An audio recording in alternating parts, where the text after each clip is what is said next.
Thursday night অর্থাৎ বৃহস্পতিবার রাত মানে একটু ফান ফুর্তি। পরের দিন শুক্রবার বা ছুটির দিন হওয়ায় থার্সডে নাইট ব্যস্তময় জীবন থেকে একটু মুক্তির সময় যেন।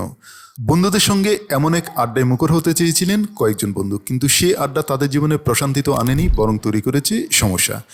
এমন গল্প নিয়ে 26শে নভেম্বর রাত 12টায় কন্টেন্টটি মুক্তি পায় ওটিটি প্ল্যাটফর্ম চরকিতে।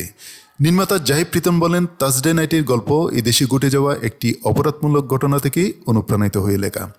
এই ঘটনাকে কয়েকজনের দৃষ্টিতে দেখানোর চেষ্টা করেছি, এখানে দর্শকরাই মূল বিচারক। এতে অভিনয় করেছেন তানজিয়া জামান মিথিলা, সামিরা খান মাহি, সৌম্যজ্যোতি, ফারুক আহমদ রেহান, তাহিদুল তামিল, নকশি তাবাসুম, পারভেজ সুমন, মেহেদি হাসান মেধা, সাদিত আদনান ওয়াহিদ, রেহনুমা আলম ঐশী। সামিরা খান মাহি বলেন, এতে একজন পুলিশ অফিসারের চরিত্রে অভিনয় করেছি। পহেলা বৈশাখের দিনে এই কন্টেন্টে শুটিং করেছিলেন। আসামি পেটানোর দৃশ্য ছিল সকালবেলা, সেই দৃশ্যের শুটিং শেষ করে দুপুরে উইশারে পরেই উদযাপনে মেতেছিলাম। আহমদ রেহান বলেন, নির্মাতা এখানে আমার করার চরিত্রটি নিয়ে যেভাবে ভেবেছেন সেটা আমার কাছে দারুণ লেগেছে, একটু অন্যরকম বলে আমিও খুব মজা পেয়েছি কাজটি করে। সৌম্যজ্যোতি বলেন, রেহান ভাই, মিথিলা আপু সহ পুরো ইউনিটির সঙ্গে কাজ করাটা ছিল খুব আনন্দের। আমি সবসময় ভালো স্ক্রিপ্টে বিশ্বাসী এবং এই গল্পটি প্রথম শুনেই ভালো লাগে।